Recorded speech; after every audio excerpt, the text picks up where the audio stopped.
Nicaragua, gente que no vende patria. Buenos días, bienvenidos y bienvenidas a Sin Fronteras. Hoy es viernes 18 de marzo de 2022. Con Luis Enrique Guerrero y con Carlos José Hurtado cuando son las 6 de la mañana con 30 minutos. Sin Fronteras, la revista con William Griggs Vivado. En la primerísima 91.7 y 105.3 FM.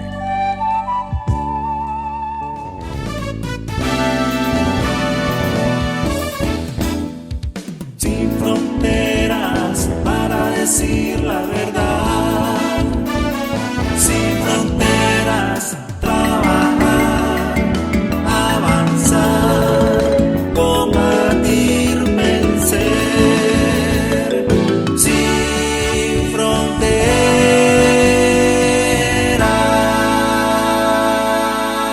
6 de la mañana con 35 minutos. Mañana es día de San José. Hay fiesta en un montón de lugares.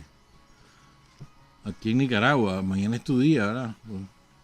Pero no le gusta que le digan José Pepe, Pepito, Chepito.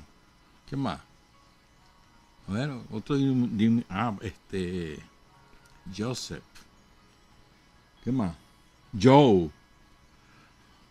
Tantos que hay. Mañana es día de San José. Y mañana está de cumpleaños un compañero que vive allá en San Pere de Ribes, en la provincia de Barcelona, en la nación catalana, a quien conocemos desde que nació literalmente. Me parece mentira que hace 25 años lo estaba chineando y ya hoy es todo un universitario. Felicidades a Pau Pep, Otero Regojo y a su mamá Nuria Regojo y a su padre don José Pablo Otero. Tantos años ya sin verlos. Felicidades a todos. Son las 6 de la mañana con 36 minutos. Ayer la Asamblea Nacional le aplicó la ley a 25 organismos no gubernamentales, entre otras cosas por lavar dinero. Yo creo que es importante aclarar un detalle. Pues. Miren, nosotros aquí en la radio somos ONG. Llevamos 32 años, ¿no? Sí, 32 años. Jamás hemos fallado a los informes que la ley exige que se presenten a las instituciones que regulan la ley de asociaciones civiles y que norman también la vida de los organismos no gubernamentales. Ni con Alemán, ni con La Violeta, ni con Bolaño. Jamás presentamos lo que nos piden en tiempo y forma. Nunca nos han multado. ¿Por qué no lo pueden hacer todo? Cuentas claras conservan amistades. Si no tienes nada que ocultar, ¿cuál es el problema de presentar todo lo que tenés? Lo que te pidan, lo que sea que te pidan, vos lo presentás. Porque para eso son autoridad. Y ese es uno de los grandes problemas que hay con muchos ONG que se creen por encima de la ley por ser ONG o por estar financiados por tales más cuales más. ¿Y qué? No es así, pues. O sea, vos tenés que regirte. Me acuerdo de la persecución que se desató contra los ONG que éramos de filiación sandinista en los años 90 y 2000. Hubo una alianza entre una señora que ahí vive en Costa Rica, porque fue de las tranqueras, más otra señora que ahí está presa. Se aliaron para intervenir los ONG sandinistas y aún así salimos adelante. Entonces no nos vengan con cuentos, pues. Hay que presentar lo que te pidan. Y además, ahí en la Oficina de Asociaciones Civiles del Ministerio de Gobernación, no me vengan con cuentos. Son sumamente gentiles, te explican todo al detalle lo que necesitas, te tienen paciencia, te dan una y otra oportunidad. Así son. Y no me digan que solo con lo que tenemos afiliación sanita, mentira, parejo. Hay un montón de gente ahí, muchachos que te ayudan. Entonces no vengan con cuentos. El que no cumpla la ley pierde su personería, es así de sencillo. Tienes que presentar todo tal y como te lo mandata el cuerpo legal que rige a las asociaciones civiles. Ayer Y antier ha habido varios eventos vinculados al Banco Centroamericano de Integración Económica, el BCE. Muy importante, muy, muy importante. Lo que ha dicho Dante Mossi, el discurso, excelente discurso de Iván Acosta el miércoles en la inauguración del edificio, creo que son importantes de oír, de leer, lo que prefieran ustedes. Hay todos los YouTube de los canales de televisión tienen de Nicaragua, el del Canal C, el Canal 4, ahí tienen el discurso de Iván y el de Mossi. Son muy importantes. Miren, oigan lo que dice. Bueno, lo decíamos algo el miércoles. O sea, el BCE no es que nos regale los reales, no. Los presta. Pero ¿por qué es tan importante? Porque los presta sin andar teniendo visión ideológica y además es sumamente amplio a la hora de aprobar lo que nosotros le presentamos, porque Nicaragua tiene un prestigio asentado como el país que mejor ejecuta los proyectos, que mejor cumple en los plazos y en la forma, ¿verdad? Y que además enlaza todos los proyectos con su propio plan de desarrollo. Entonces tenemos un expediente limpio. O sea, no es de gusto. Claro, también hay una voluntad política del directorio del BCE, encabezado por Dante Mossi, que ha tenido una conducta muy, muy, muy fraterna con Nicaragua, ¿verdad? Entonces, la inauguración de la sede del edificio del BCE pareciera, bueno, un edificio, no solo por sus características que son extraordinariamente modernas, con un montón de cosas propias, desde la energía propia, vale la redundancia, la energía solar de la cual disponen. Gran parte del edificio está automatizado, informatizado, tienen hasta planta para procesar los desechos, o sea, modernísimo. Más allá de eso, ¿por qué la abren en Nicaragua? Por la importancia de la cartera de proyectos que maneja el BCE en Nicaragua, que requiere un montón de personal. Se están ejecutando 33 proyectos del BCE, una maravilla, hermano. Aquí, fíjense, dijo algunas cosas, tanto en la conversación con el presidente Ortega el miércoles, ayer volvió a reunirse con él porque Daniel y Rosario acudieron al edificio a conocerlo. Pero varias cosas importantes. Dice, Nicaragua tiene el programa quizás más grande y mejor estructurado de toda Centroamérica. Las cosas se ejecutan bien. Los hospitales son de primer mundo. El pueblo nicaragüense debe sentirse muy complacido. Y que hay una frase que me llamó la atención porque es que es cabal, ¿no? Nos interesa mucho seguir trabajando en el agua y en el saneamiento. Creo que el agua es vida, como todos hemos dicho, una frase muy conocida. Pero después dice algo que primera vez que se lo oigo. Saneamiento es dignidad. Y obviamente disminuye la pobreza de Nicaragua. Saneamiento es dignidad. Recuerden, saneamiento es que la agua servida que usás vos en tu casa para la cocina, para bañarte, para el servicio higiénico, para lavarte las manos, esa agua es adecuadamente canalizada a una red que a su vez la lleva a plantas de tratamiento, pero te eleva la dignidad porque cuánta gente empobrecida no vive con las aguas servidas que las tiene que estar tirando al patio, vive en la sociedad, o sea, reduce la dignidad de la persona. Esto es verídico, pues. Agua es vida, saneamiento es dignidad. Luego dice que Nicaragua ya va a ser el segundo país de Centroamérica que va a tener una cobertura del 100% de la energía eléctrica. Eso va a ser, queda un poquitito, pero es que el poquitito que queda son las comunidades más alejadas, más difíciles en general. Pero además, decía Iván Acosta, fíjense, Nicaragua ha logrado pasar del 50 casi al 100, o sea, el 50% se ha electrificado desde 2007, digamos, hasta la fecha, y más bien El plan se intensificó a partir de 2010-2011, una vez resuelta la producción de energía eléctrica para que acabaran los racionamientos y además mejorar la red de distribución, el cableado y las plantas, las subestaciones, etcétera. 50%, vale, la mitad había, pero es que la mitad que había era en los sitios más fáciles que hubiera, los grandes centros urbanos. Entonces, no solo es que Nicaragua ha culminado la electrificación del país, sino que además lo ha hecho donde es más caro hacerlo, donde es más alejado, donde la gente no tenía esperanza ni siquiera de tener ese servicio.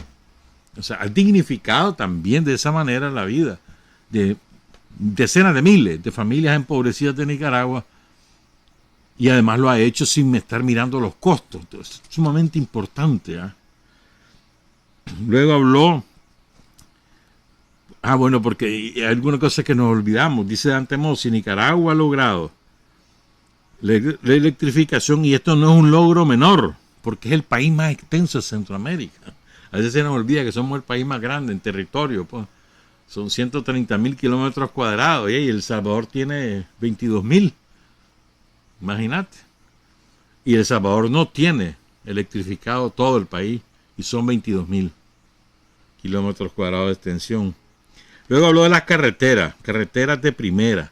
Nosotros somos el quinto país con mejores carreteras de América Latina y el mejor en Centroamérica. Algo impensable hace 15 años, si éramos un desastre en carretera. Poco más de 2.000 construidas y apenas un poco más de la mitad en buen estado.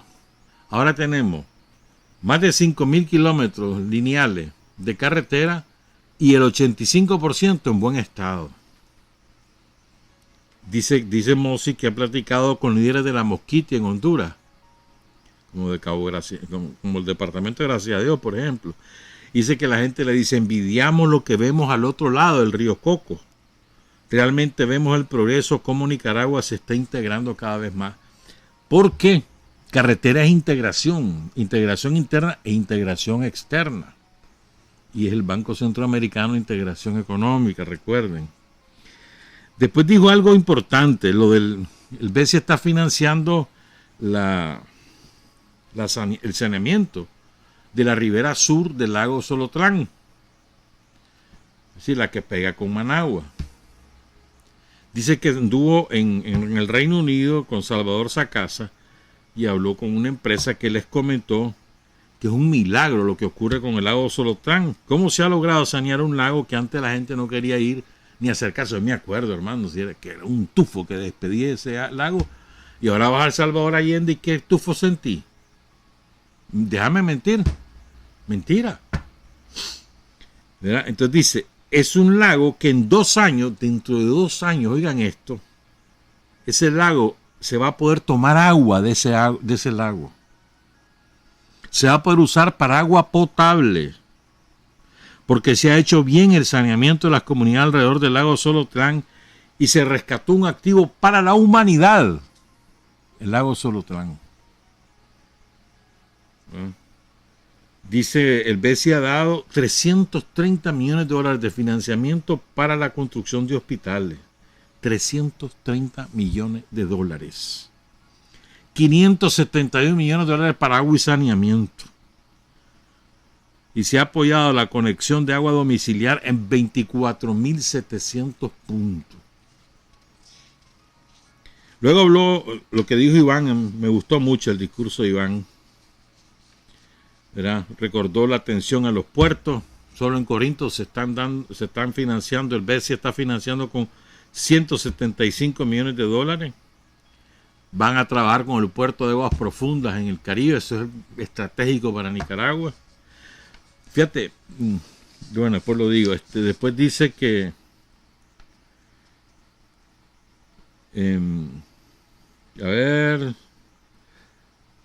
hasta 2006 Nicaragua ejecutaba sobre el 62% de su plan de inversiones públicas. 62%.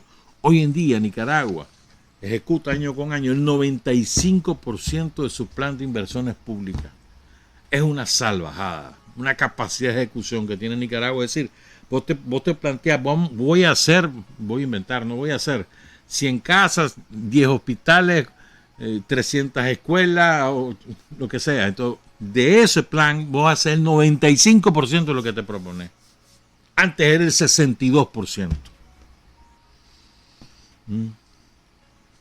Estamos en casi todas las operaciones de inversión pública del BESIE.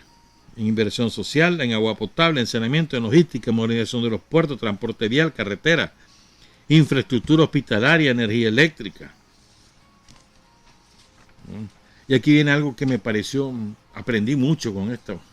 Decía Iván, aquí en Nicaragua está el corredor seco, que no empieza en Nicaragua, empieza en el sur de México, en Oaxaca, Chiapas, cruza Guatemala, Honduras, parte de El Salvador, cruza Nicaragua y termina en el Guanacaste. Ese es el corredor seco. Es bastante grande y vive mucha gente. Entonces decía él que hay que atender desde el punto de vista, que hay que atender el cambio climático, pero desde el punto de vista de incorporar a esa zona, de hacerla productiva, no solamente atender en el término de emergencia, de que la gente tenga alimentación, que tenga instrumentos básicos para su sobrevivencia, sino incorporarlo. Y dice, y de cara a exportar hacia el Pacífico, dice, hacia los nuevos mercados asiáticos. Mira qué interesante cómo, el pensamiento estratégico que hay en el gabinete de Nicaragua, que está dirigido por Daniel, pues, y es muy importante. O sea, de cara a los nuevos mercados. Después dice que Nicaragua hasta 2006 solo tenía capacidad de cubrir sus gastos con el 70% de lo que recaudaba. Perdón, solo podía cubrir el 70% de su gasto con lo que recaudaba. Es decir, con los impuestos que recaudaba Nicaragua solo cubría el 60 o 70% de lo que tenía que gastar. Había un déficit del 30% o del 40%. Hoy en día Nicaragua ya anda en el 94%, solo hay un 6% de déficit fiscal. Claro, entonces en ese déficit es que se apoyaban las potencias europeas, ¿verdad? Para decirte, pues yo te voy a financiar la brecha, pero vas a tener que hacer lo que yo te diga, te voy a poner oficinas en tal y tal lugar y vas a hacer lo que yo te diga. Y nos intervinieron en la práctica. Después digo una cosa muy importante, dice Iván, que para Nicaragua la pandemia no fue la principal causa de los daños económicos, sino el golpe. Se perdieron más de 200,000 empleos. El 94% de las pérdidas acumuladas en Nicaragua entre 2008 y ahora provienen del intento de golpe de Estado. 94%. O sea, aquí no fue la pandemia, fue el golpe. O sea, sin el golpe, ¿cómo estaríamos de salvajes, verdad? Habló de los crecimientos, fíjense. Es decir, el crecimiento, esto es importante, el crecimiento económico tiene que ver con un montón de factores, o sea, la energía eléctrica. A ver, ¿cómo va a venir aquí alguien yo quiero instalar una fábrica en Nicaragua? ¿Hay energía eléctrica? No, fíjate que no hay. ¿Cómo están las carreteras? Malas las carreteras. Y la educación, hay gente capacitada. No, hombre, aquí hay solamente la mitad estudia. Y la salud, ¿cómo está? No, hombre, ahí si no tienes real te morí. Nadie vendría a invertir. Entonces vos tenés que invertir simultáneamente en todo para elevar la competitividad. Lo dijo una y otra vez Iván el día miércoles. ¿Verdad? Entonces, y dijo, mira, hay 6 requisitos, dice, para que el turismo venga a Nicaragua. Porque muchas veces yo he oído decir, es que barbaridad, hay que fomentar el turismo. Sí, le dice Iván, pero hay 6 cosas que hacer. Yo no la voy a decir en el orden que él la dijo. Puertos y aeropuertos. O sea, ¿por dónde vienen? Tienen que haber buenos puertos y buenos aeropuertos para que entre el turista. Tiene que haber un buen sistema de salud para que si el turista se enferma, tenga la seguridad que lo van a atender bien, que le van a salvar la vida. Carretera, o sea, ¿de qué te sirve el aeropuerto si las carreteras son un desastre? O al puerto. Buenas carreteras. Energía, porque los turistas no van a ir a un sitio donde no hay energía eléctrica, son unos cuantos, se atreven a hacer esas cosas, los mochileros, pero el turista no, que anda buscando cómo divertirse, entretenerse, esparcirse, viene energía eléctrica. Viene con su laptop, va a andar sin energía. Hay agua, tiene que haber agua. Y saneamiento, es decir, aguas servidas tienen que estar instaladas, tuberías, si no, no hay manera que el turismo venga. Y seguridad pública. Porque de nada nos sirve tener todas esas cosas si hay un montón de rateros en las calles o de secuestradores, como le pasa a El Salvador y le pasa a Honduras y le pasa a Guatemala o a Costa Rica, que están en la misma situación ya, o al sur o a todo México. Entonces, todas son requisitos y para trabajar en esas 6 áreas le zumba, hermano. Y en las 6 vamos bien. Estamos en la media mundial, o sea, lo óptimo debe ser 5 homicidios por cada 100,000 habitantes. Nicaragua está en 7. Estamos mejor que Costa Rica. Es impresionante lo que, de verdad. O sea, se hacen las cosas, esta es la fuerza del pueblo de Nicaragua, hermano. ¿Qué clase de fuerza la que tienen los nicaragüenses? Y la sabiduría de quien nos conduce. La templanza, además, es el saber hacer las cosas con un sentido político, es decir, con el sentido de siempre estar pendiente de beneficiar a la gente más empobrecida. Ese es el sentido político. Y aplicar la ciencia. No hay manera de cuestionar todo lo que se ha hecho en macroeconomía y todo ese plan es como se ensarta, ¿no? Y eso es lo que abate la pobreza. O sea, la pobreza no se abate con solamente que le den los paquetes de alimentos, eso amortigua. La cosa es crear condiciones para que la gente pueda tener ingresos propios por la vía de un emprendimiento, por la vía de tener sus tierras, por la vía de tener un empleo. Tenemos que estar contentos con todo lo que se ha hecho, hermano. De verdad que sí. Muy contentos. Y miren cómo vamos. Ya pasó la pandemia para nosotros. Hay una situación dificilísima en el mundo con el gobierno nazi de Ucrania. El petróleo subiendo, etcétera. Pero aquí la gente no deja de trabajar. No deja de trabajar. Son las 6 de la mañana con 56 minutos. Yo sé que tenía que decir algo más y ya se me olvidó. Bueno, vamos a entrar a los temas pues de la situación. Hay muchas cosas, siempre, todos los días hay algo que decir nuevo y mucho que decir nuevo. Empecemos con los refugiados, que es una tragedia los refugiados de Ucrania. Estás hablando que ya son 170,000 refugiados. 3,170,000 han salido de Ucrania. Se fueron todos los emigrantes. Lógico, ¿no? O sea, los que no eran ucranianos, muchos de África, del Medio Oriente, todos esos se fueron. Más miles de familias, decenas de miles de familias, sobre todo del occidente de Ucrania.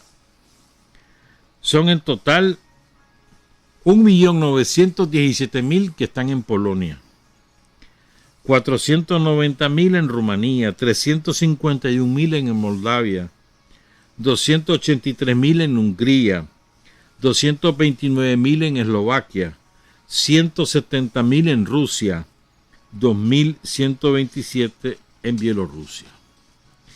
Entonces fíjense, Europa, por andar de servil, por haber perdido su independencia voluntaria y totalmente, los europeos decidieron renunciar a su independencia y simplemente ser la subsecretaría de Relaciones Internacionales de Estados Unidos. Eso es lo que son ahora, cualquier cosa, pura baratija en el mundo, incluyendo al Reino Unido, todos son baratijas. Fíjense, ¿qué es lo que reciben como consecuencia de su conducta? Porque si Europa hubiera asumido una actitud inteligente, hubieran servido de puente entre Rusia, Ucrania y Estados Unidos. Ah, no. Decidieron acompañar a Estados Unidos en su ofensiva para destruir Rusia y ahí están los resultados. Tienen un triple golpe. La inflación. Hay países que tienen más del 15% de inflación, en los países bálticos sobre todo. La crisis migratoria, ¿qué van a hacer con toda esa gente? Porque la pueden acoger un rato. Las mandan a familias, sí, la familia te la pueden tener un rato. Un mes, 2 meses, 3 meses. Más allá está difícil. ¿Cómo las van a sostener? ¿Les van a dar empleo? ¿Les van a dar ayudas para mantenerse? ¿Dónde los van a poner a vivir? O sea, está hablando de una crisis muy importante. Una parte se está yendo para Alemania, para los otros países. O sea, entran, tienen una puerta de entrada en los países fronterizos con Ucrania, pero después muchos de ellos van de viaje. Pero estaba leyendo un ministro sueco, dice, prohibamos la entrada de refugiados, excepto los de Ucrania, porque esos son europeos, dice. Pero los seres humanos están categorizados. Los de primero, de segundo y los de tercera. De primera son los europeos, esos pueden entrar. Bueno. ¿Verdad? Inflación, crisis migratoria y se les agrega otro problema. Tienen que gastar en eso. Y además ahora dicen que tienen que gastar en defensa. Dice Francia ayer, hay que alistar el ejército. Dice, porque somos el único ejército constituido con fuerza en Europa y tenemos que buscar cómo fortalecerlo, porque un diputado salió diciendo que solo tienen municiones para 15 días. Bueno, Alemania ya está anunciando que va a fortalecer sus fuerzas armadas. Alemania, que lo tiene prohibido. Pero bueno. En fin, allá ellos, ¿verdad? Y solo te he contado 3 de los problemas que tienen. Por cierto, mira cómo actúa Polonia y tenemos una foto. Este muchacho polaco se llama Emil Checo. El año pasado desertó del ejército de Polonia y pidió asilo en Bielorrusia, que es país vecino. Y una vez en Bielorrusia denunció los asesinatos de los inmigrantes sirios que pasaron por hasta Bielorrusia con el propósito de cruzar a Polonia y después llegar a Alemania. Ese era su tiro. Y los malditos de los polacos mataron a muchos, dispararon, mataron a muchos y a los otros los encerraron. Murieron de frío, varios de ellos en los campamentos que armaron los polacos en la frontera con Bielorrusia. Ahora no, ahora tienen las puertas abiertas. Son ucranianos, no, esos son nuestros, son blancos, pasen. A los sirios ahí los tienen todavía. Entonces este muchacho, este soldado polaco, llegó ahí a Bielorrusia, denunció los crímenes y antier, el miércoles, amaneció asesinado a balazos. ¿Vos crees que ese fue casual, ese crimen? Así actúan los fascistas, como los del gobierno polaco, que son fascistas. Bueno, a ver, hoy es 18 de marzo, era así.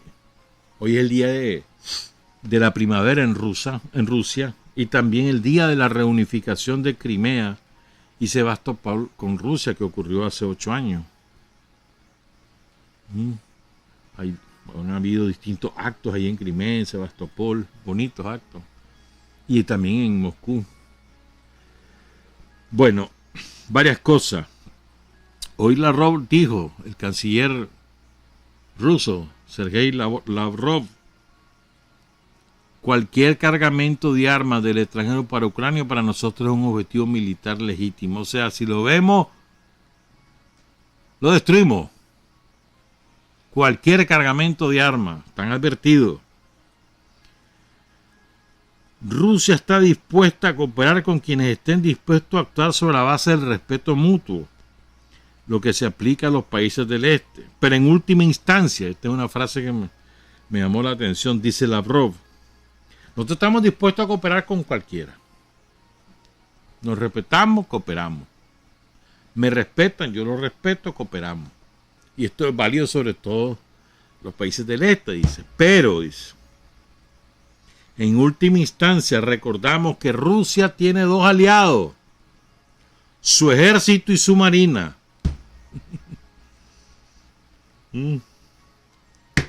Bueno, ahora vamos con las armas biológicas. Mira, eso chorrea sangre, hermano.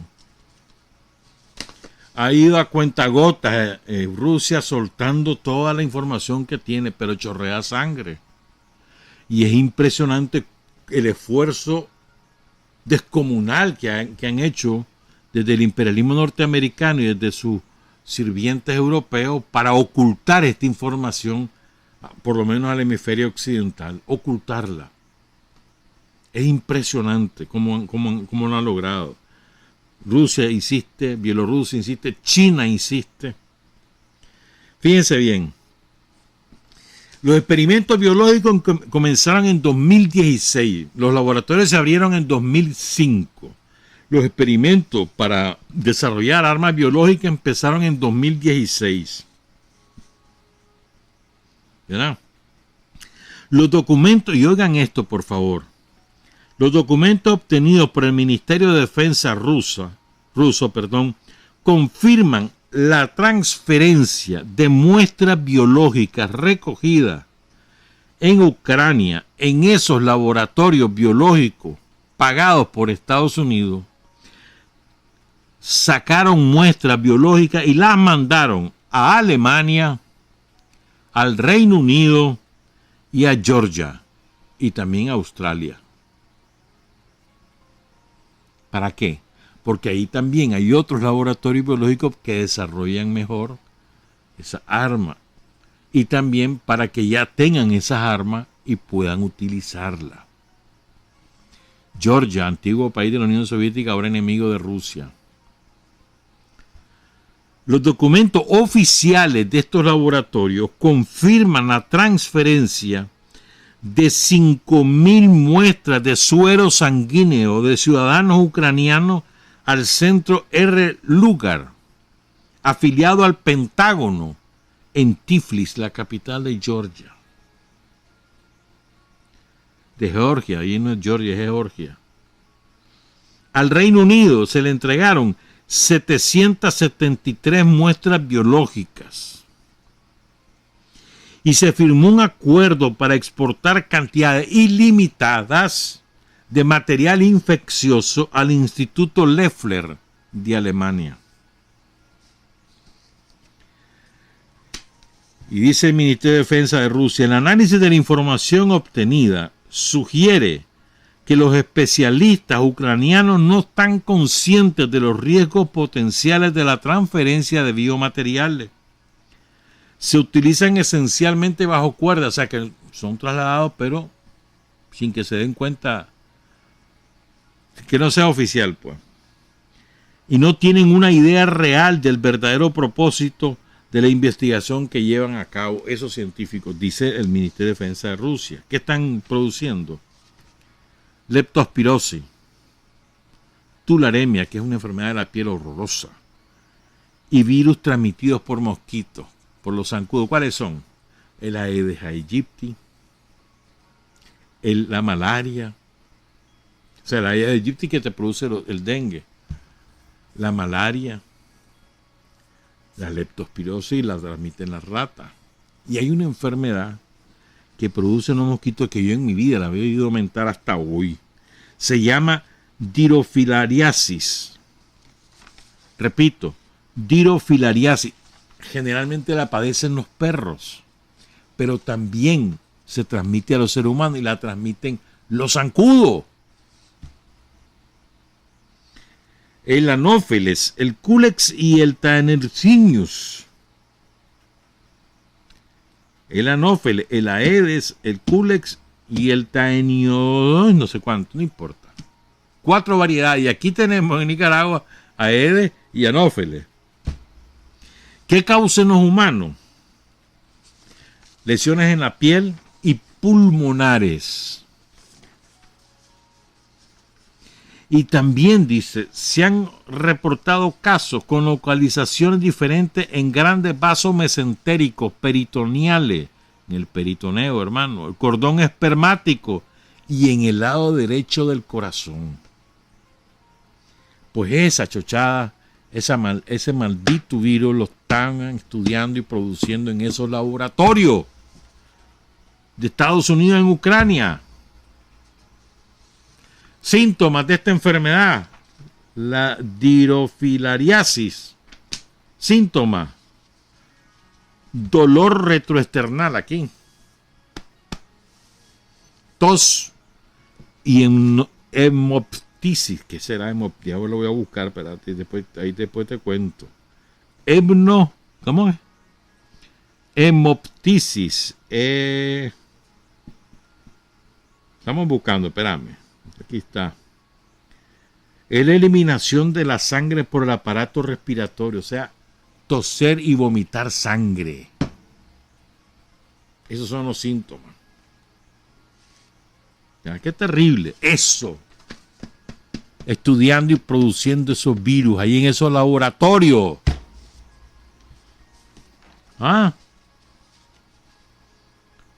¿Quién está a cargo de estas cosas? Te viene lo que dice en el documento. Aquí hay varios documentos que puso que presentó el Ministerio de Defensa. Los estamos presentando en pantalla. Pero además, esto es otra información. En la Biblioteca Nacional de Medicina de Estados Unidos hay varios documentos donde los expertos estadounidenses en Ucrania se los mandan a la biblioteca y les mandan el detalle de lo que estudiaron de las bacterias que causan la leptospirosis, la tularemia y los virus transmitidos por los zancudos. ¿Qué te parece? ¿Quién daba la ayuda? La Agencia de Reducción de Amenazas, DTRA, en el marco del programa de cooperación biológica en Ucrania.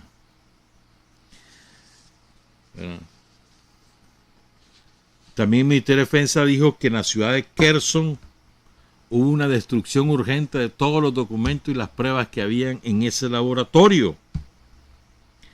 ¿Por qué razón? Sobre todo porque ahí estaban los informes de un brote de la dirofilariosis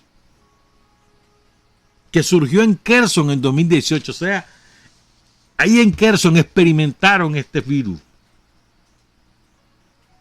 con ucranianos que tosían sangre, que escupían sangre, que les dolía todo el pecho al nivel del esternón. Qué horrible, ¿verdad? Ahí surgió. ¿Cuánta gente murió de esa? Ahí tenían los detalles.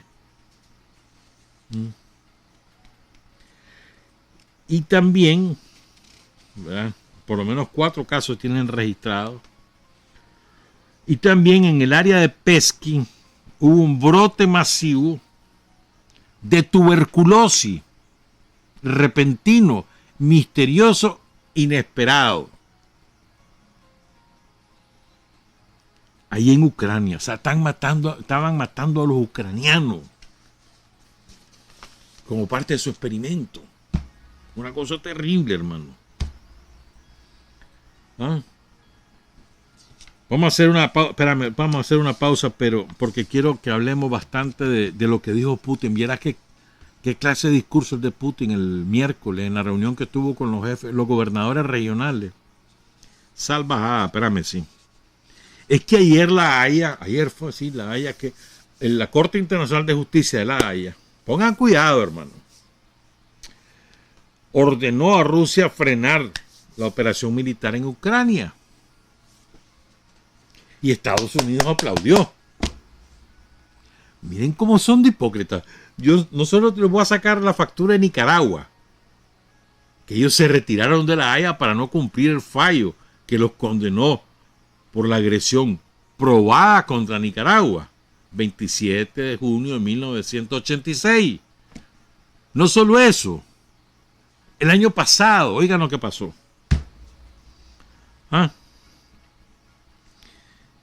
No, el 2020, viene la Corte de La Haya y decide investigar los crímenes de Estados Unidos en Afganistán, en la época de Trump.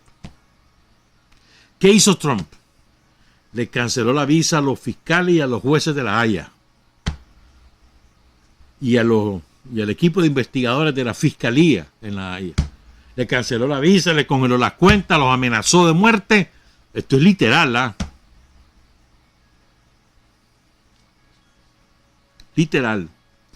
Y ahora aplauden que la Haya detenga la agresión supuesta, dicen ellos, de Rusia contra Ucrania.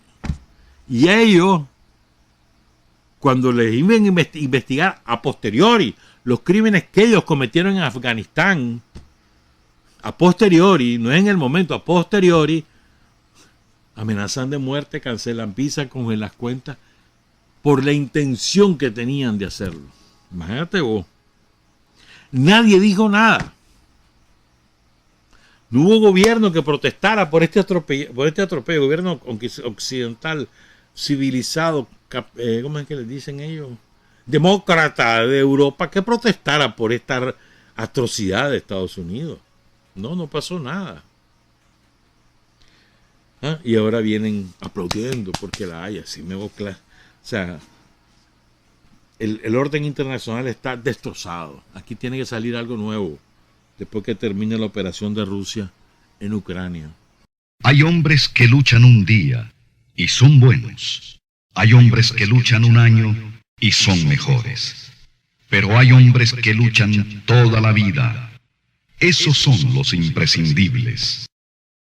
Son las 7 de la mañana con 19 minutos, es verdad, yo me equivoqué, no es la Corte Internacional de Justicia, sino la Corte Penal Internacional, que también tiene sede en La Haya. Es la Corte Penal la que quería investigar los crímenes de Estados Unidos en Afganistán y la que ha ordenado a Rusia que frene su operación militar en Ucrania. La Corte Penal Internacional, las dos tienen sedes en La Haya.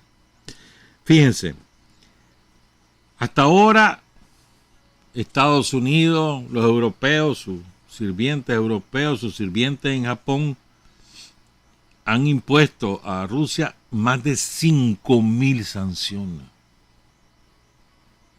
incluyendo algunas que las impuso desde la época de la Unión Soviética y que nunca las levantó. Más de 5.000. Es el doble las que tiene, por ejemplo, Irán o las que tiene Corea Democrática, que eran los países más sancionados. 5.000 es una salvajada, bravo. Biden le dijo criminal de guerra a Putin. También le dijo dictador sangriento. No me acuerdo qué otra chanchada le dijo ayer. Ayer una parte y el miércoles la otra. Entonces le preguntaron a Dmitry Peskov, el vocero del Kremlin, que qué opinaba de estas declaraciones. Entonces ayer dijo él, Vladimir Putin es una figura internacional muy sabia, visionaria, culta. Es el jefe del Estado ruso. Esas declaraciones de Biden son inadmisibles e inexcusables. Y lo más importante, dice el Peskov, probablemente Biden no tiene derecho a hacerla el jefe de un país que durante años ha estado bombardeando a la gente de todo el mundo, lanzando bombas nucleares a un país que ya ha sido derrotado, en el caso de Japón. El presidente de ese país no tiene derecho a decir tales palabras. Esta es nuestra profunda convicción, decía Peskov ayer. Y hoy le volvieron a preguntar en la mañana, en la conferencia habitual, ¿por qué? Por las declaraciones de ayer. Ayer le preguntaron por las declaraciones del miércoles y hoy le preguntaron por las de ayer. Entonces le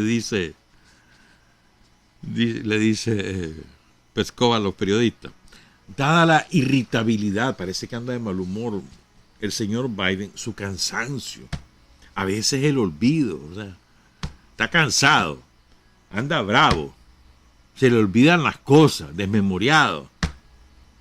Eso lo conduce a declaraciones agresivas, o sea, a insultar a los demás.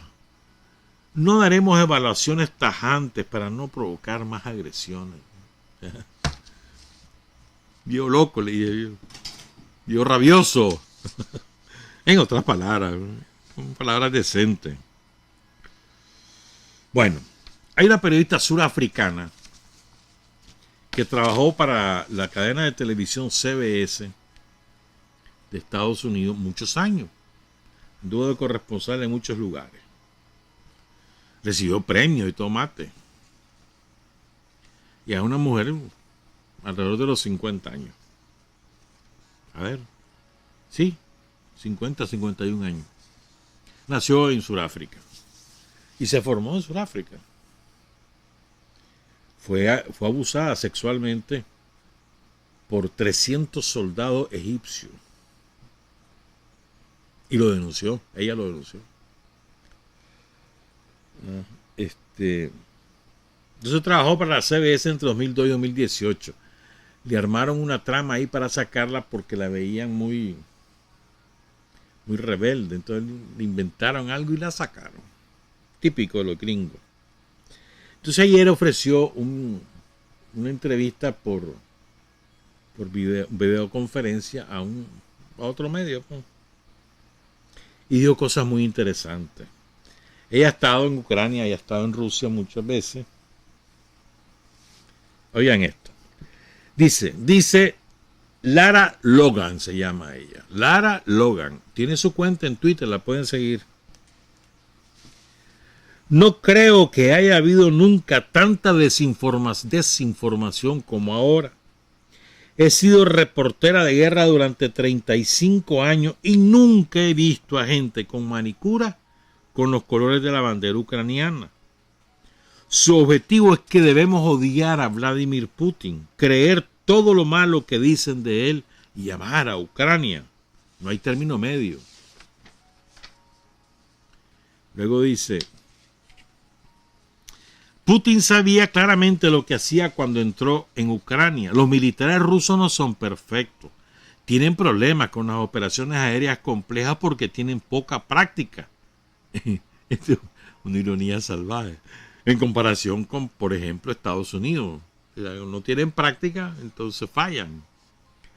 Pero oigan esto que dice Lara Logan. La estrategia rusa desde el principio es que no fueron directamente a Kiev, la capital de Ucrania, sino a los laboratorios de armas biológicas.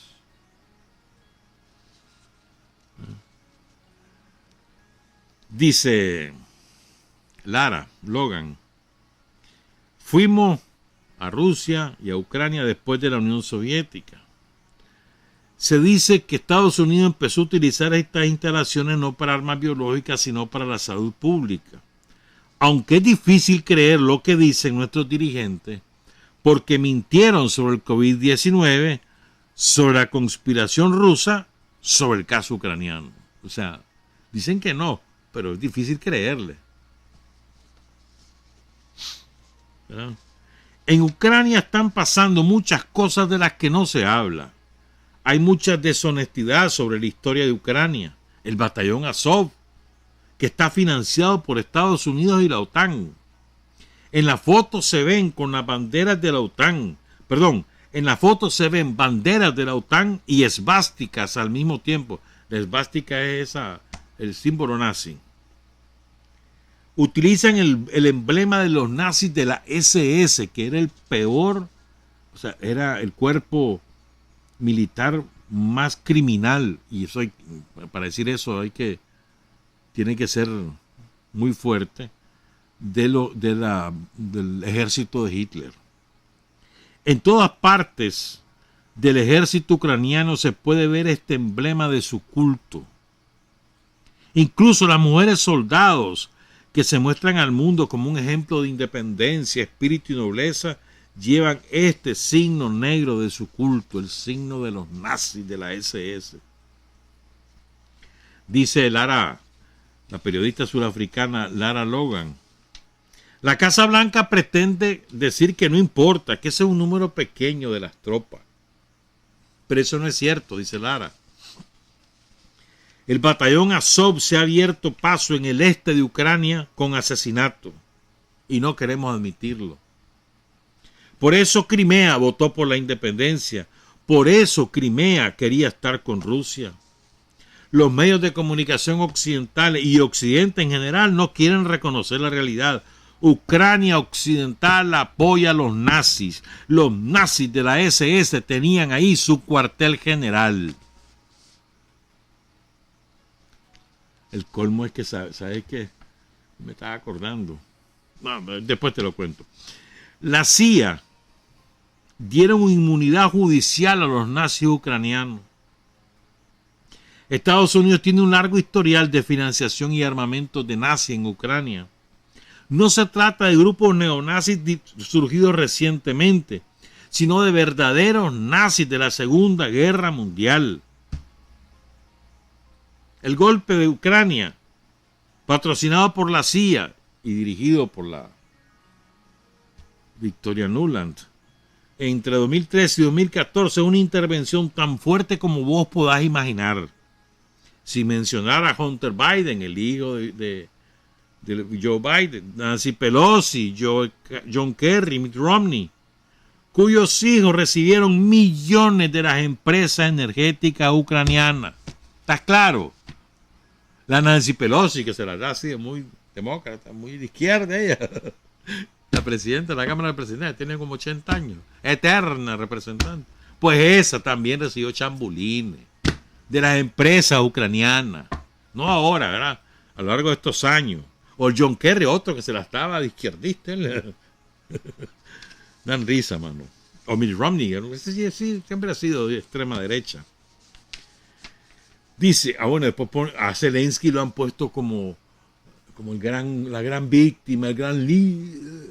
Además es judío, nieto de judío, perseguido por los nazis. ¿Cómo va a ser nazi él? Entonces dice Lara Logan, puede ser judío, pero no es el único cuyos antepasados sufrieron durante la Segunda Guerra Mundial. Miren a Putin. ¿Cuántos parientes perdió Putin durante el asedio de Leningrado? Incluyendo un hermano, ¿verdad? Que año con año va Lenin a la tumba de su hermano. La gente no conoce la historia de Putin, no sabe lo que creó Putin. No lo defiendo, no es necesario. Mi trabajo como periodista, dice Lara Logan, es entender cuál es la verdad. No me gusta que me mientan y nos han mentido mucho.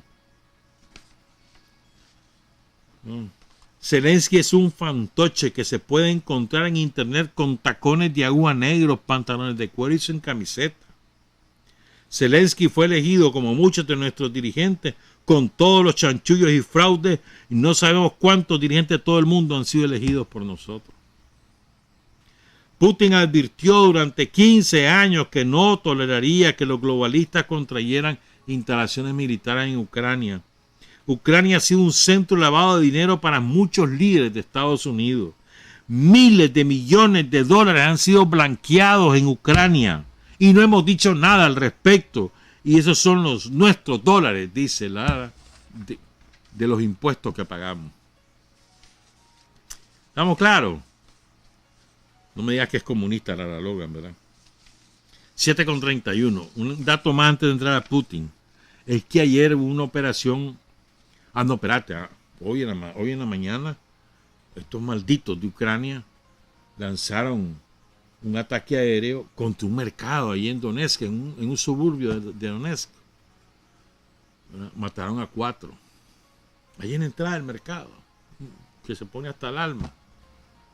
Quemaron también el mercado de Gerson. No, de Gerson era. No, de Kharkov. Lo quemaron, de Kharkov, perdón, lo quemaron.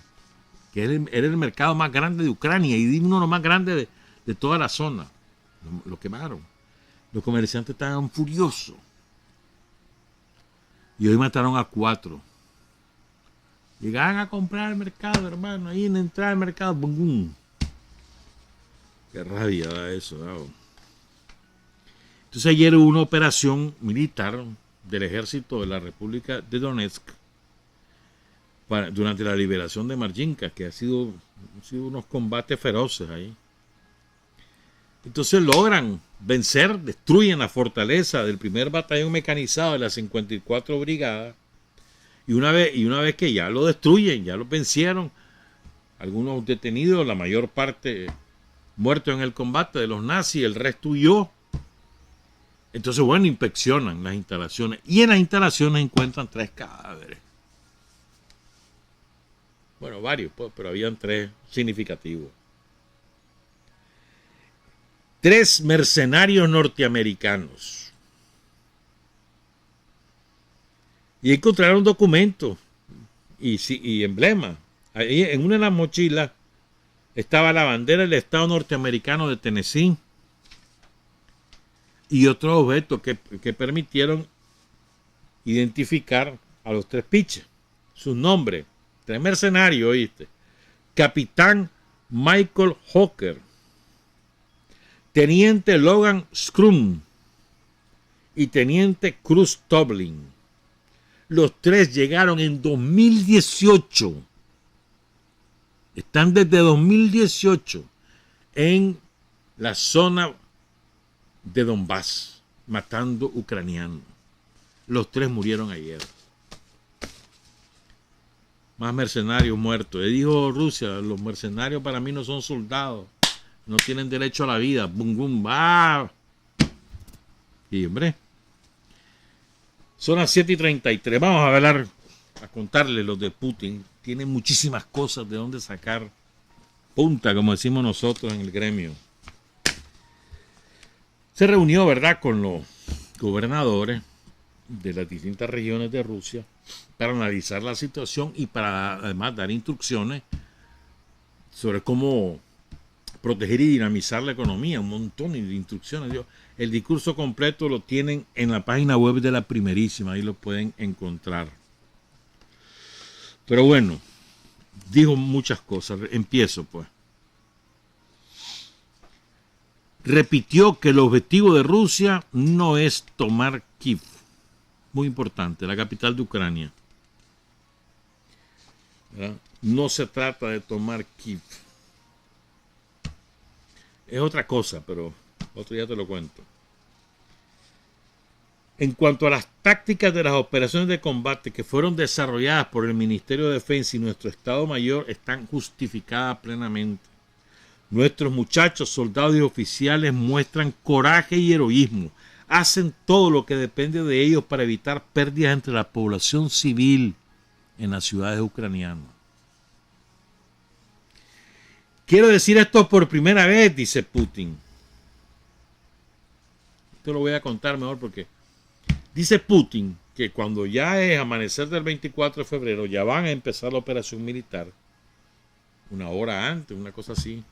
No dijo el tiempo, pero cuando la van a empezar, llaman de militares, los militares de Rusia llaman a los jefes militares de Ucrania y le dicen: mira, vamos a entrar. Mejor retirar a tu gente si no quieres que se mueran.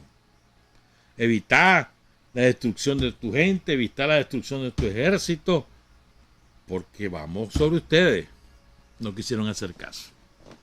No quisieron hacer caso. Esa es su decisión, dice Putin. La conciencia de lo que está sucediendo en el mundo real, en el terreno, inevitablemente llegará. La burla a largo plazo de los residentes de Donbass ya no podía ser tolerada.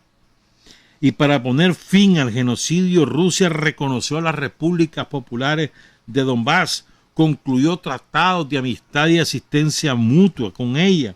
Y sobre la base de estos acuerdos, las repúblicas hicieron un llamamiento a nuestro país para que prestara asistencia militar para repeler la agresión. Y proporcionamos esta asistencia. Aquí viene una frase importante. Dice Vladimir Putin: simplemente no podíamos, no teníamos derecho a hacer lo contrario. No teníamos derecho a no ayudarlos. La operación, insiste, esta es una cosa en la que insisten siempre los dirigentes rusos. La operación se está desarrollando con éxito, con estricta conformidad con los planes preaprobados. Vamos con otra. Luego repite lo que hablábamos el miércoles. Ucrania, Europa y Estados Unidos y el Reino Unido estaban listos, ¿verdad?, a un escenario de fuerza, carnicería y limpieza étnica en Donbass. Una ofensiva masiva en el Donbass y en Crimea solo era cuestión de tiempo. Nuestras Fuerzas Armadas frustraron esos planes. Kiev no solo se estaba preparando para la guerra, para la agresión contra Rusia, contra Donbass, sino que la estaban haciendo. los intentos de organizar el sabotaje y el terrorismo clandestino en Crimea no se detuvieron. Ayer lo mataron a un par de, no, ayer no, hace unos 3 días, de militares de la inteligencia ucraniana que querían entrar a Crimea a sabotear. Y los detectaron en un retén y los mataron a los dos, porque los dos salieron con pistola. En los últimos años, las hostilidades han continuado en el Donbass, bombardeando asentamientos pacíficos. Casi 14.000 civiles fueron asesinados, entre ellos niños. El 14 de marzo, como saben, se lanzó un ataque con misil en el centro de Donetsk. Fue un ataque terrorista sangriento que cobró la vida de más de 20 personas. Habrían 21 ya muertos porque uno murió en el hospital. Y tales bombardeos han estado ocurriendo en los últimos días. Golpean indiscriminadamente en plazas con fanatismo y frenesí de condenados. Y aquí viene otra frase que me llamó la atención. Como fascistas que en los últimos días del Tercer Reich de Hitler intentaron arrasar con ellos a la tumba a tantas víctimas inocentes como fuera posible. O sea, como saben que se van a morir o que los van a derrocar, entonces van a matar a cuanta gente puedan para que se vayan juntos. Pero lo que llama la atención, dice Putin, en su cinismo exorbitante, no son solo las mentiras desvergonzadas de Kiev, las declaraciones de que fue Rusia la que supuestamente lanzó el misil contra Donetsk, cuando Rusia no dispone de estos misiles ya, sino también el hecho de que el llamado mundo occidental civilizado, la prensa europea y estadounidense, ni siquiera se dieron cuenta de la tragedia de Donetsk. Como que si nada hubiera pasado. Igual de hipócritamente han desviado sus ojos durante los últimos 8 años, cuando las madres del Donbass enterraron a sus hijos, cuando los ancianos fueron asesinados. Es solo una especie de degradación moral, deshumanización completa. Y es verdad, hermano. Y a propósito de esto, ayer también el canciller Sergei Lavrov contó lo siguiente. Dice que tuvo una plática con un líder europeo y le cuenta todo lo que había pasado en Donetsk. Como había sido lo del misil, que lo habían botado en el aire, que no llegó a impactar, pero que como era llevaba una bomba de racimo, mató a 21 personas e hirió a 28. Le cuenta todo eso. Le da foto y todo lo demás. Y entonces dice que el imbécil ese con el que se reunió le responde: he tomado nota de su versión de lo ocurrido. Le dice: creo que no es necesario comentar nada, que eso quede en la conciencia de quienes encubren los crímenes del régimen de Kiev. Y lo peor, lo de ayer no tiene nombre. Ayer fue. Sí, ayer. Hay un diario de mucha circulación ahí en Italia que se llama La Estampa. Entonces, en su portada, esa foto ahí la debes tener, Carlos. No te la pasé hoy, sino es de la del lunes. En su portada pone al señor, que aquí la pusimos esa foto, donde está el señor así, agarrándose la cara, llorando ante los muertos que había causado la bomba de racimo que estalló.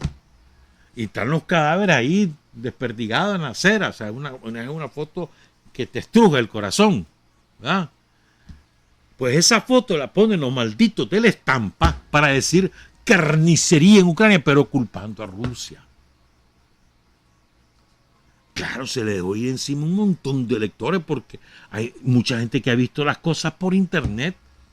Entonces el sinvergüenza, el director de La Estampa, sale ayer en un canal de televisión en Italia diciendo: no, espérense, qué barbaridad lo que están diciendo de mí, que yo no sé, yo no tenía esa intención, lo que era para ilustrar los horrores de la guerra. Maldito. Ni siquiera le interesa los cojones de decir: mire, fue un error. Que no es un error porque fue intencional, pero bueno, que dijera eso, fue un error, nos equivocamos, ofrecemos. No. Qué barbaridad, ¿cómo me dicen eso? Yo no tengo esa intención. Así de sinvergüenza son, mano.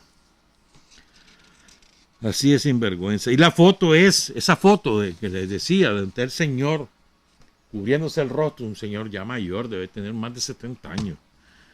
Se llama, el fotógrafo se llama Edward Kornienko, corresponsal del sitio ura.ru.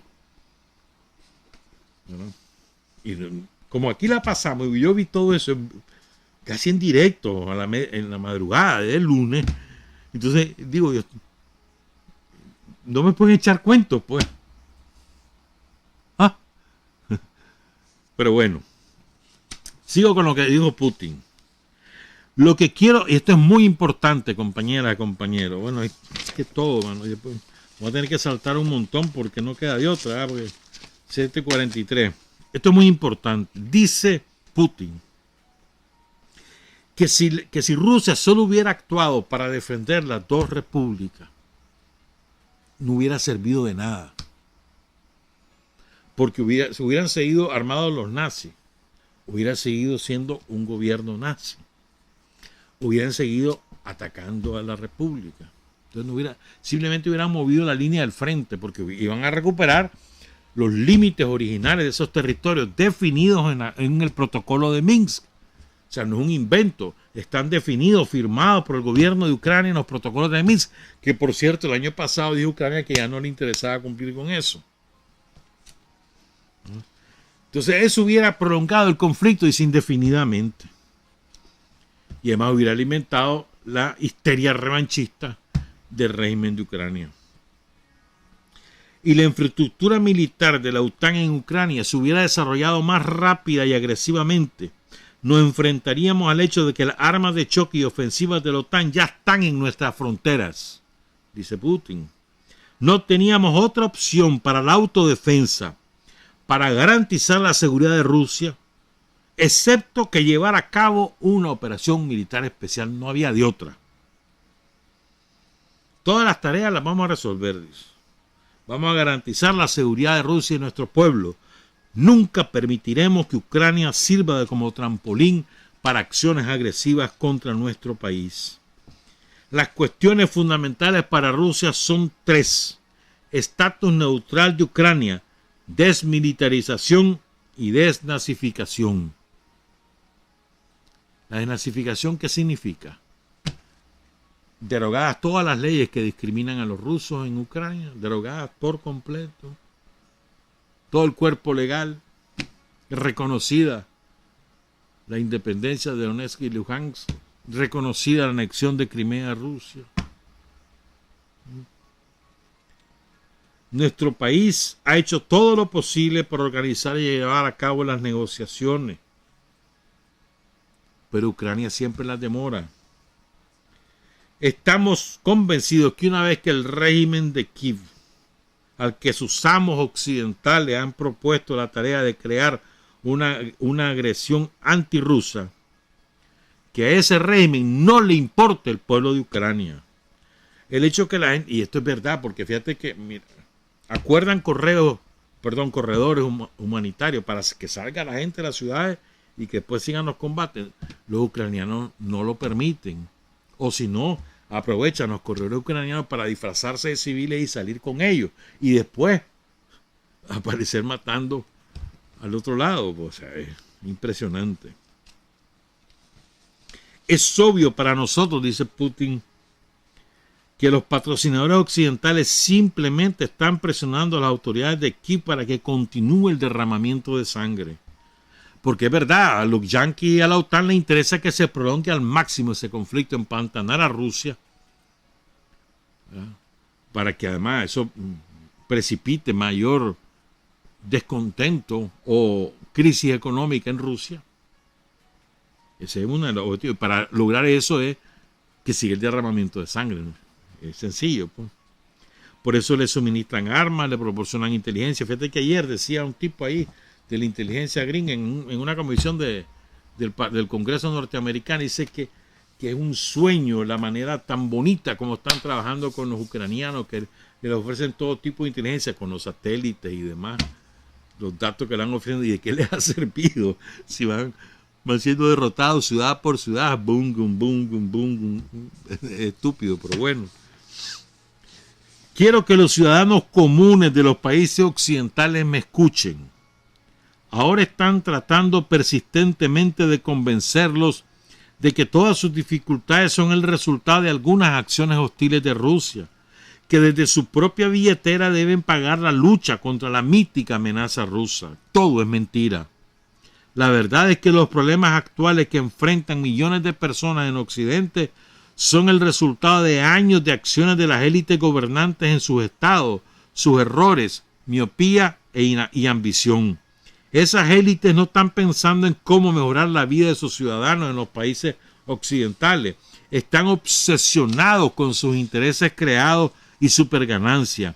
Prueba de ello son los datos de organismos internacionales que dicen directamente que los problemas sociales, incluso en los principales países occidentales, no han hecho más que empeorar en los últimos años, que la desigualdad, la brecha entre ricos y pobres está creciendo, que los conflictos raciales y nacionales se están haciendo sentir.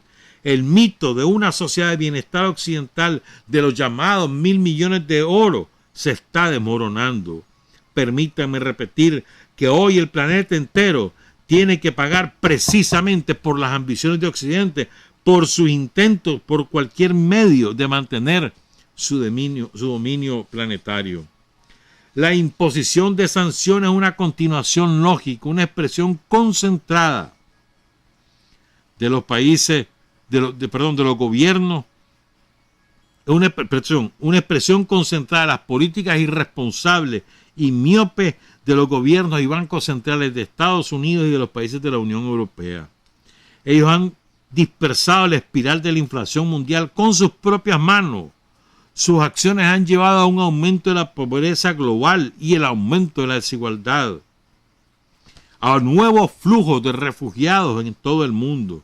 ¿Quién será ahora responsable de los millones de muertos por hambre en los países más pobres del mundo debido a la creciente escasez de alimentos?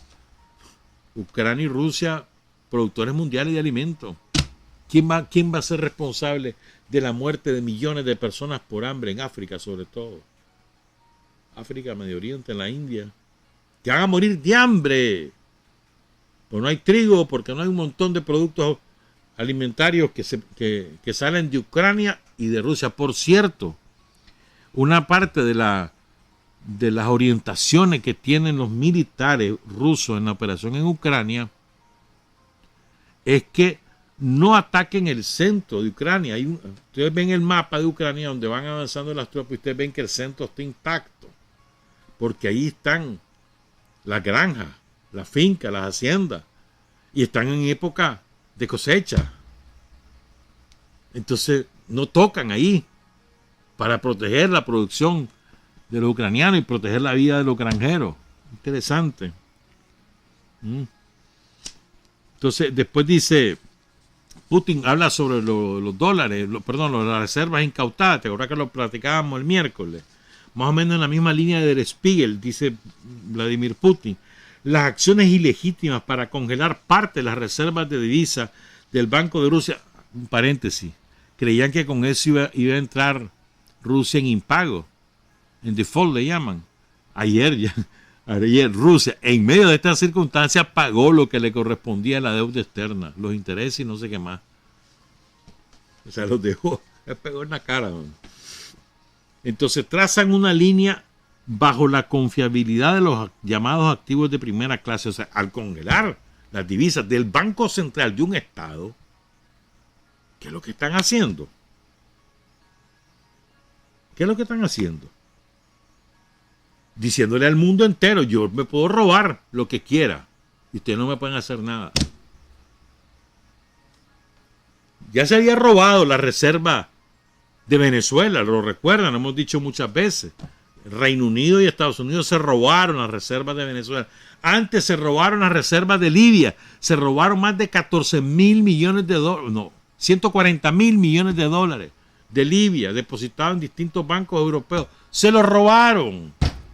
Pues ahora del Banco Central de Rusia se roban la mitad de su reserva.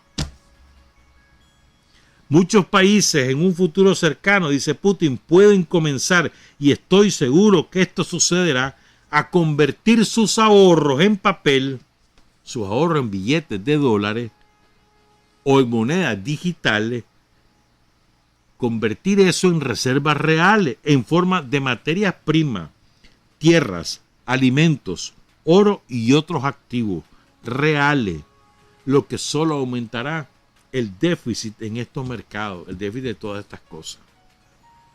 La incautación de activos extranjeros, cuentas de empresas e individuos rusos es una lección para las empresas nacionales de que no hay nada más confiable que invertir en tu propio país.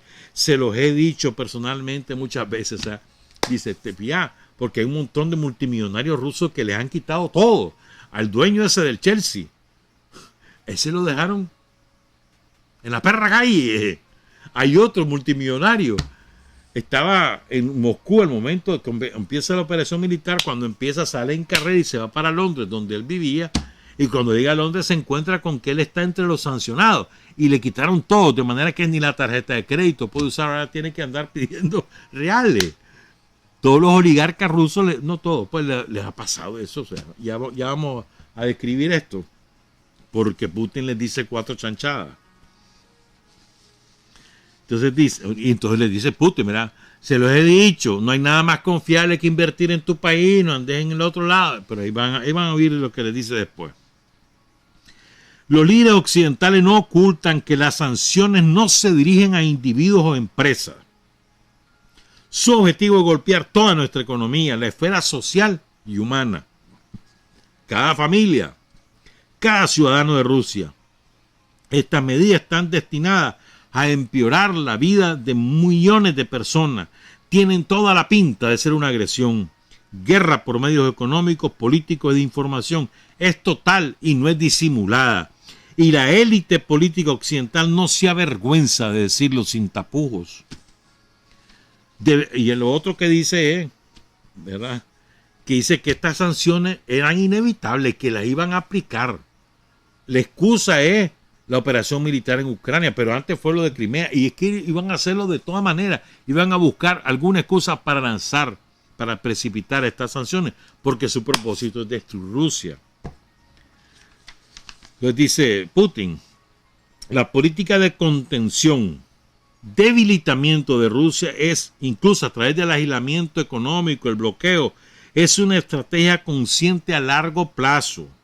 Los propios líderes de Occidente ya no ocultan el hecho de que las sanciones no están dirigidas contra individuos o empresas. ¿Verdad? Y después dice, y repito, el llamado Biomundo, la alta sociedad, la élite política occidental, no se avergüenza de decirlo sin tapujos.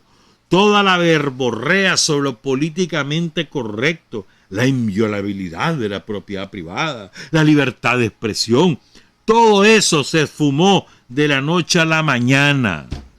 Libertad de expresión, y prohíben los medios rusos en toda Europa. Hoy lo hizo ya Reino Unido, le quitó la licencia a Russia Today. En Estados Unidos es igual. Libertad de expresión, dicen. Inviolabilidad de la propiedad privada, y le están robando a todos los ricos de Rusia sus propiedades fuera ubicadas en Europa o en Japón o en Estados Unidos. Inviolabilidad de la propiedad privada, libertad de expresión. Incluso, dice Putin, los principios olímpicos fueron pisoteados. No dudaron en ajustar cuentas con los paralímpicos. Vos sabés que le prohibieron a los rusos y a los rusos y a los ucranianos, y a los bielorrusos acudir a los Juegos Paralímpicos de Pekín. Les prohibieron. O sea, gente minusválida, o sea, con qué sé yo, inválido o sin un brazo. Gente que, puchica, que ese es el motivo de su vida durante muchísimos años, porque eso les ha permitido superar las lesiones que sufrieron. Les prohibieron ir a los Juegos Paralímpicos de Pekín. Es una cosa increíble, cuando se supone que los paralímpicos son un deporte más allá de la política, pero bueno. Y luego habló de la rusofobia, de lo que está pasando con muchos rusos en Europa y en otros países. Les niegan atención médica, expulsan a los chavalos de las escuelas, privan a los padres, los corren de los trabajos, les prohíben la música, la cultura y la literatura rusa. Y esto no es un decir, esto es verdad, esto es así, lo anuncian. Prohibido aquí oír a Tchaikovsky, prohibido leer a León Tolstoy. Increíble. O sea, estamos como que si estuviéramos en la Santa Inquisición. Barbaridad, mano. Tratando de abolir a Rusia, Occidente se despojó de todas las máscaras de la decencia, comenzó a actuar de forma grosera y demostró su verdadera naturaleza. Solo hay analogía entre lo que está pasando hoy con los rusos, con lo que ocurrió con los pogromos contra los judíos. ¿Qué son los programas? Los pogromos, saqueos y matanzas de inocentes, protagonizados por muchedumbre. Que lo que hacían los nazis, decían, como te dijera yo, así casteaban a la gente y le decían, mira, ahí está una tienda rusa, esos son los culpables de que estemos pobres, porque como Alemania estaba en crisis, esos son los culpables. Y salía la gente en masa, quemaban, asesinaban a toda la familia. Esto es verdad, eso está documentado, pero eso lo hicieron en todo. Alemania, en Polonia, en Rusia mismo, en Ucrania. Una cosa espantosa. Decir que lo que está ocurriendo hoy solo tiene un antecedente, los pogromos contra los judíos protagonizados por los nazis. ¿Verdad? Entonces, bueno, esto es lo que quería contar. Ya no hay tiempo, hermano, pero es que me revienta las tapas por decir esto. Miren, Segunda Guerra Mundial, ¿verdad? Hitler está asesinando a los judíos. Tiene campos de concentración, está haciendo experimentos biológicos como los que hoy están haciendo los gringos en Ucrania. Todo eso lo sabían los líderes europeos, los franceses, los británicos, todo eso lo sabían. Recuerden, en ese momento, en la Segunda Guerra Mundial, que empezó en 1939 y termina en 1945, en la Segunda Guerra Mundial la potencia dominante es el Reino Unido, ese es el imperio dominante. Los gringos vienen empujando, eran el imperio emergente, pero no son el imperio dominante. Es Gran Bretaña. Esto es muy importante. Recuerden eso. Alemania pujaba por competir con Gran Bretaña, con Francia, con todo el mundo. O sea, no querían ser desplazados, ¿verdad? Pero la amenaza para todos ellos era Rusia. Porque Rusia había hecho electrificación masiva, estaba industrializando. Era una competencia salvaje la que tenían con Stalin. Entonces, la aspiración de los británicos era que liquidaran a Rusia, porque esa era competencia. Y además era con un sistema político diferente al de ellos, el poder de los trabajadores. Entonces, cuando Hitler surge, para los británicos sería salvaje que Hitler destruyera a Rusia. Hay que vaya a matar a los rusos. Y los franceses también, que se vaya para Rusia. Y los holandeses también, felices ellos. Y entonces cuando viene Hitler, primero invade Polonia, están felices ellos. Hay que siga. ¿Cuál es su sorpresa? Que Hitler gira y comienza a invadir Dinamarca, Holanda y se va a Francia. ¿Y qué hicieron los franceses? Esto es lo que quiero decir. Los británicos, los yanquis y los franceses. Oigan esto. ¿Qué hicieron los franceses? Como 80 días combatieron y se rindieron. Francia se rindió, se postró ante Hitler. Es una vergüenza. Hasta el famoso régimen de Vichy, colaboracionista con Hitler. Si no ha sido el pueblo francés que organizó la resistencia, la élite francesa se hubiera casado con Hitler eternamente. Porque lo que querían era tener un régimen como el que decía Hitler, de blanco. Nosotros somos los que mandamos, los cultos. Acabemos con los que no son como nosotros. Acabemos con los rusos, acabemos con los judíos, acabemos con los negros. Francia, que también era un imperio en ese momento. ¿Qué pasó con los británicos? Los británicos están viendo lo que está pasando y comienzan a negociar con Hitler por debajo de la mesa. En serio, Churchill, que se la da, ay, el héroe, Churchill, mentira. Mentira. Churchill también quería negociar, pero es que fracasa. ¿Me entendés? Porque Hitler se le rindió Francia, hoy de viaje contra los británicos. ¿Me entendés? Entonces Hitler se desgasta en la guerra contra Rusia, ya no puede salvar a sus soldados en Francia y ir donde avanzan los británicos, pero oigan esto, viene Churchill, hasta el 41-42 que se metió Gran Bretaña, ¿verdad? cuando vio que la cosa era también con ellos. Pero recuerden, es el imperio dominante, el imperio británico. Pero cuando está empantanado ahí en Francia, él le pidió ayuda a Estados Unidos, habló con Roosevelt. Y Roosevelt le dijo que no, porque Estados Unidos quería que también Gran Bretaña cayera para salir ellos por arriba. Entonces, y los gringos se ufanan de ser la potencia que derrotó a Hitler. Mentira. Si los yanquis, Roosevelt no quería meterse para que se destruyera Europa. Por eso no pararon a Hitler, por el afán antirruso, anticomunista también. Por eso no lo pararon, por eso dejaron que matara a la gente que mató. Y los gringos están felices, chocho, se están matando los europeos, que se maten y que de paso maten a los rusos, así salimos. Entonces, ¿cuándo se mete Estados Unidos? Cuando le ataca a Japón Pearl Harbor. Por eso es la venganza de Truman y de Estados Unidos contra Japón, cuando le dejan ir las 2 bombas atómicas, cuando ya se rindió Japón. Ya Japón se había rendido, ya había renunciado el emperador, y aún así le dejan caer las 2 bombas atómicas como venganza por haber atacado Pearl Harbor. Esa es la verdad, la Segunda Guerra Mundial. ¿Quién puso los muertos? ¿Quién fue el que triunfó sobre Hitler? El Ejército Rojo, hermano, los soviéticos. 28 millones de soviéticos murieron en esa guerra por hambre, en combate o en los bombardeos. 28 millones. Tenía que decir eso. Me ponen los británicos como los grandes salvadores, y Churchill, semejante criminal. Dejaron avanzar a Hitler a propósito.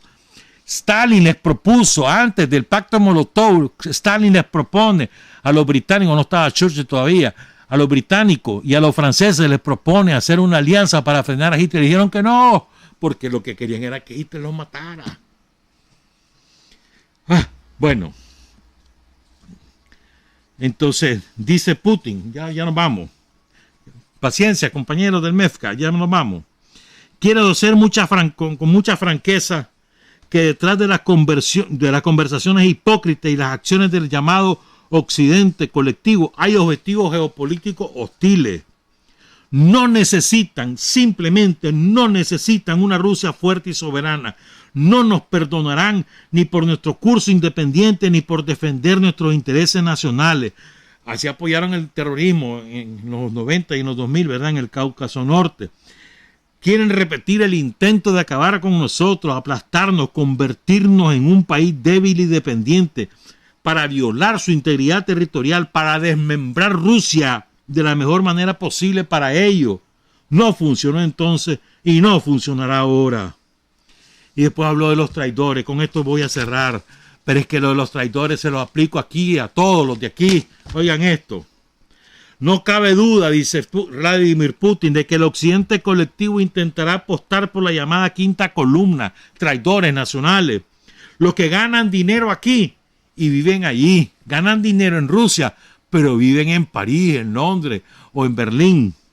Y viven ni siquiera en el sentido geográfico, dice. No es que se trasladaron allá, sino según sus pensamientos, sus conciencias servil. No estoy juzgando en absoluto a los que tengan mansiones por allá, o a los que no pueden prescindir del postre del foie gras, del paté de ganso, o de las llamadas libertades de género. Pero eso no es un absoluto el problema. El problema es, y aquí pasa lo mismo, compañeras y compañeros, es que mucha de esa gente está mentalizada allí y no aquí. Piensan como ellos y no como rusos. No están mentalizados con nuestra gente, con nuestro pueblo. En opinión de esa gente, el estar identificados con la élite, con la aristocracia occidental, es un signo de que ellos pertenecen a una casta superior. Esas personas están dispuestas a vender a sus madres si solo se les permitiera sentarse en el pasillo de esa casta superior. Quieren ser como esa casta superior, imitarla en todo lo posible, pero olvidan o no entienden en absoluto que si esta supuesta casta superior lo necesita, si acaso lo necesita, es como material prescindible para utilizarlo e infligir el máximo daño a la propia Rusia. Lo utilizan para dañar a Rusia. Lo que pasó aquí, lo que ha pasado aquí es exactamente igual. Es la naturaleza traidora. Se sienten ya de la aristocracia. Ya piensan como yanquis aquí. Se sienten así. Los intereses yanquis, no sé qué. Ahorita mismo, en lo que pasa ahorita en esta operación, se sienten ellos yanquis. Son imbéciles. Lo usan para dañar Nicaragua y después le pegan la patada. Vean los ejemplos, que hay muchos. Son imbéciles, pero más que eso es su esencia traidora, antinica, antipatriota. Es igual en todos lados, hermano, es igual.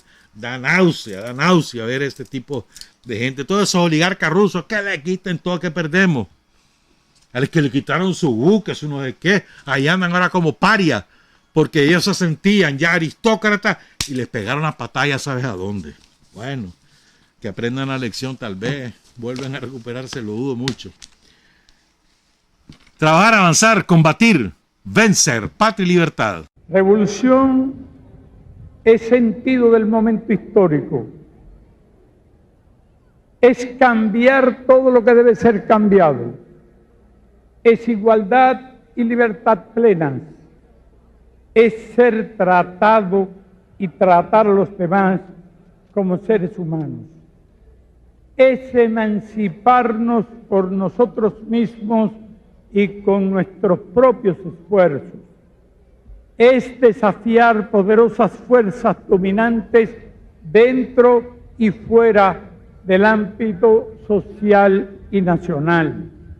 Es defender valores en los que se cree al precio de cualquier sacrificio. Es modestia, desinterés, altruismo, solidaridad y heroísmo. Es no mentir jamás ni violar principios éticos. Es convicción profunda de que no existe fuerza en el mundo capaz de aplastar la fuerza de la verdad y las ideas. Revolución es unidad, es independencia, es luchar por nuestro sueño de justicia para Cuba y para el mundo, que es la base de nuestro patriotismo, nuestro socialismo y nuestro internacionalismo.